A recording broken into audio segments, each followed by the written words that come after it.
बंधु माने 17 फेब्रुआरी 2026 मंगलवार फाल्गुन अमावास्या लागिबाकु जाउछि चलित वर्षर प्रथम सूर्य पराग। एही सूर्य पराग आंशिक भावरे एवं रात्रि समय लागिबाकु जाउछि, तेणु एहार पाक त्याग किंबा हांडी छाड़ पालनीय नुहे, किंतु एहार प्रभाव समग्र विश्व उपरे रहिब। समस्त व्यक्ति विशेष मानक उपरे एही सूर्य परागर प्रभाव रहिब।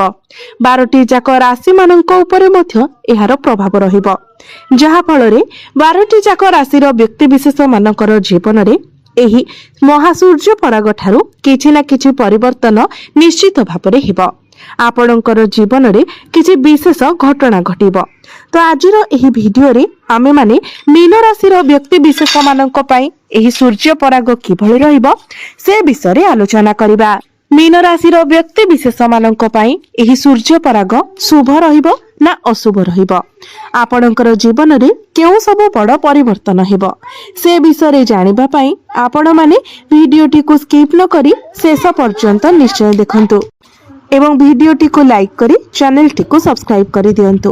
कमेंट बॉक्स रे भक्ति एवं श्रद्धार सहित जय मां लक्ष्मी निश्चय लिखंतु।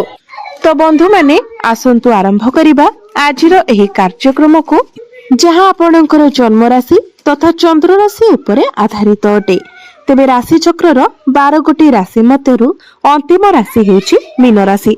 तेबे बंधु माने एही महासूर्य पराग परे सूर्य एवं मंगल आपणकर द्वादश भाव को आसी जिवे। द्वादश भावरे राहु मध्य गोचर करुछंती। एहा सहित बुध एवं शुक्र मध्य आपणकर द्वादश भावरे गोचर करुछंती एवं आपणकर द्वादश भावर अधिपति शनि आपणकर प्रथम भावरे गोचर करुछंती, जहा फଳରେ आपणकर पादरे किछि जंत्रणा देखा देई पारे। आपणको पादरे अधिक यात्रा करबाकू पड़ी पारे। जॉइंट पेन भली समस्या देखा देई पारे। डेंटल इश्यू देखा देई पारे। गला संबंधित मध्य किछिटा समस्या देखा देई पारे।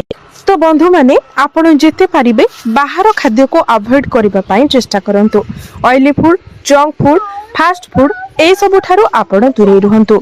जेते पारिबे आपण हेल्दी फूड कंज्यूम करबा पई चेष्टा करंतु एवं चेष्टा करंतु ओवर थिंकिंग न करबा पई, कारण आपण जदि अधिक ओवर थिंकिंग करूछंती, अजथा कथा को नेकी अधिक टेंशन होउछंती, तो आपणकर मुंड बिंधा भली समस्या देखा देई पारे। विद्यार्थी मानको कथा जदि कहिबा तो सेमाननको मध्य निजर पाठ पढ़ा को स्टेबल रखिबार अछि, निजर मन को एकाग्र रखिबार अछि, कारण समस्त ग्रह माने आपणकर द्वादश भावरे थिबा कारणरु आपणकर माइंड डाइवर्ट होई पारे।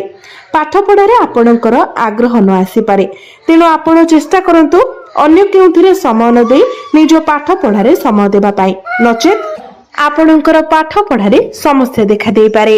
आपणकर प्रेम जीवन रे मध्य टिके मिस अंडरस्टैंडिंग देखा देई पारे।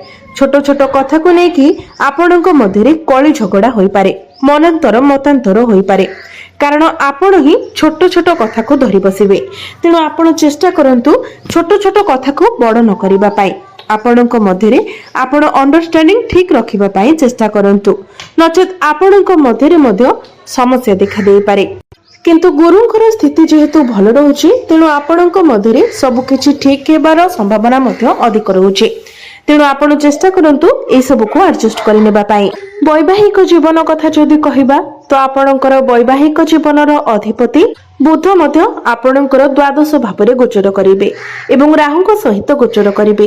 तेणु आपणकर जीवन साथी मध्य तांकर काम कार्य को नेकी टिके अधिक बिजी रहि पारंती, तांकर माइंड टिके डिस्टर्ब रहि पारे।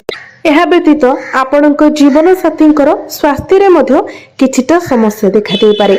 एलर्जी, इन्फेक्शन, स्किन ड्राई हेबा भली समस्या देखा देई पारे।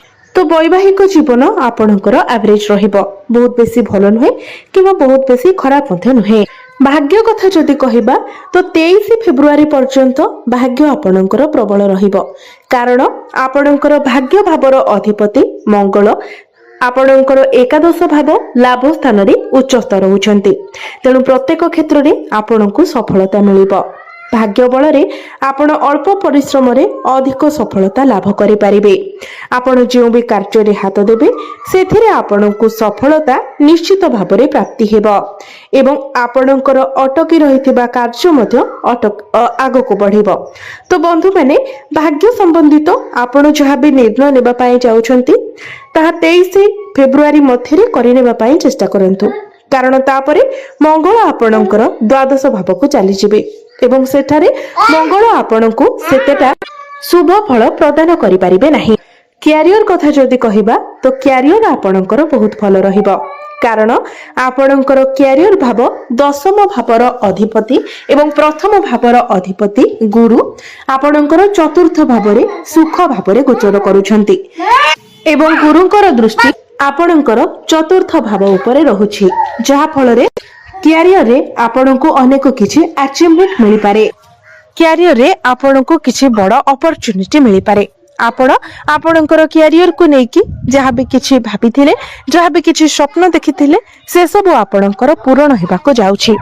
चाकरी क्षेत्र रे आपणको प्रमोशन मिलि पारे। चाकरी क्षेत्र रे आपणको मान सम्मान प्राप्ति हेबो एवं जदि आपणको पाखरे चाकरी नाही, आपण चाकरी रो अन्वेषण रे अछंती तो आपणको चाकरी मिलिबार मध्य बहुत अधिक संभावना रहुछि। तेणु आपण निज तरफरु चेष्टा जारी रखंतु।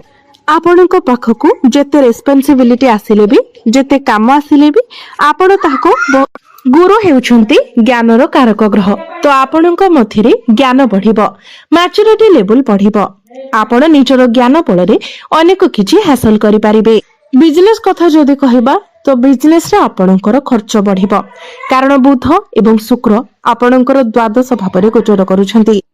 आपणकर अननेसेसरी खर्च होई पारे, कारण आपणकर राशि अधिपति गुरुंकर दृष्टि मध्य आपणकर द्वादश भाव उपरे रहुछि।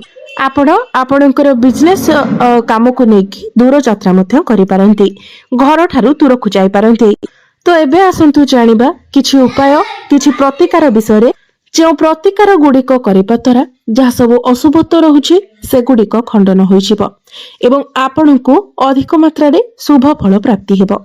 तो सेथिपाई आपण प्रत्येक दिन आपणकर राशि अधिपति गुरुंकर बीज मंत्र 108 थर जप करंतु एवं वर्तमान जेहेतु आपणको राशि रे शनि 7.5 चलुछि, तेणु शनिंकर दुष्प्रभाव को कम करबा पई प्रत्येक दिन शनिंकर बीज मंत्र 108 थर जप करंतु। प्रत्येक दिन हनुमान चालीसा पाठ करंतु। प्रत्येक दिन उदित सूर्य को तंबा पात्र रे जलार्घ्य अर्पण करंतु। धन्यवाद।